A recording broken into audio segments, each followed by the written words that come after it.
તો નમસ્કાર મિત્રો, આ વિડીયોમાં તમારું સ્વાગત છે। ચેતરભાઈ અત્યારે જેલમાંથી છૂટી ગયા છે, લોકો તેમને મળવા આવી રહ્યા છે। મિત્રો વિડીયોની અંદર તમે જોઈ રહ્યા છો, તેમાં ડીજેની અંદર પણ લોકો નાચી રહ્યા છે, કૂદી રહ્યા છે। તો આ ચેતરભાઈ વસાવાની અત્યારે બૂમો પડી છે। મિત્રો જ્યારે જેલમાંથી છૂટ્યા ત્યારે આ વરઘોડો અત્યારે લાઈવમાં ચાલી રહ્યું છે મિત્રો, કારણ કે સોશિયલ મીડિયાના માધ્યમથી જાણવા મળી રહ્યું છે। લોકો સેલ્ફી પણ લઈ રહ્યા છે મિત્રો, અને લોકોના ટોળે ટોળા ચેતરભાઈની વચ્ચે જોવા મળી રહ્યા છે। મિત્રો લોકો કૂદી રહ્યા છે, મોજ મસ્તી કરી રહ્યા છે મિત્રો, કારણ કે ઘણા સમયથી જેલમાં ચેતરભાઈ વસાવા હતા મિત્રો, એ છૂટી ગયા છે, જેલમાંથી આવી ગયા છે। તમે લાઈવ વિડીયોની અંદર જોઈ રહ્યા છો તો મિત્રો ઘણું બધું પબ્લિક ત્યાં ભેગું થઈ ગયું છે મિત્રો। આ કહેવાય કે આખું આદિવાસી ત્યાં ભેગું થઈ ગયું છે અને ડંકો વાગી રહ્યું છે મિત્રો, વિડીયોની અંદર ચોખ્ખું દેખાય છે। અને ભરૂચથી જે ચૂંટણી લડશે એ 100% જીતશે એવો દાવો કરી રહ્યા છે મિત્રો, અને લોકો ચેતરભાઈને મળવા પણ આવી રહ્યા છે। વિડીયોની અંદર તમે જોઈ રહ્યા છો મિત્રો, ચેતરભાઈ વસાવા 38 દિવસ પછી જેલમાંથી બહાર આવ્યા છે, તો લોકોમાં ખુશીઓનો આનંદ જોવા મળી રહ્યો છે। તો વિડીયોની અંદર તમે ચેતરભાઈ વસાવા વિશે શું કહેવા માંગો છો?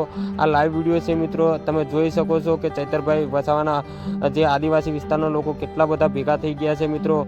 તો આના પરથી નક્કી કરી શકાય છે કે આખા ગુજરાતમાં બૂમ પડી ગઈ છે મિત્રો ચેતરભાઈ વસાવાની, અને ભાજપ ઉપર જે લોકો આજે આકરા પ્રહારો કરી રહ્યા છે કે ચેતરભાઈ વસાવા આમ આદમી પાર્ટીના માણસ છે અને ભરૂચથી તેમને જીતાડી દઈશું, તો આદિવાસીનો પાવર મિત્રો અલગ જોવા મળી રહ્યો છે। તો વિડીયોને શેર કરી દેજો, સબસ્ક્રાઈબ કરી દેજો ચેનલને। જય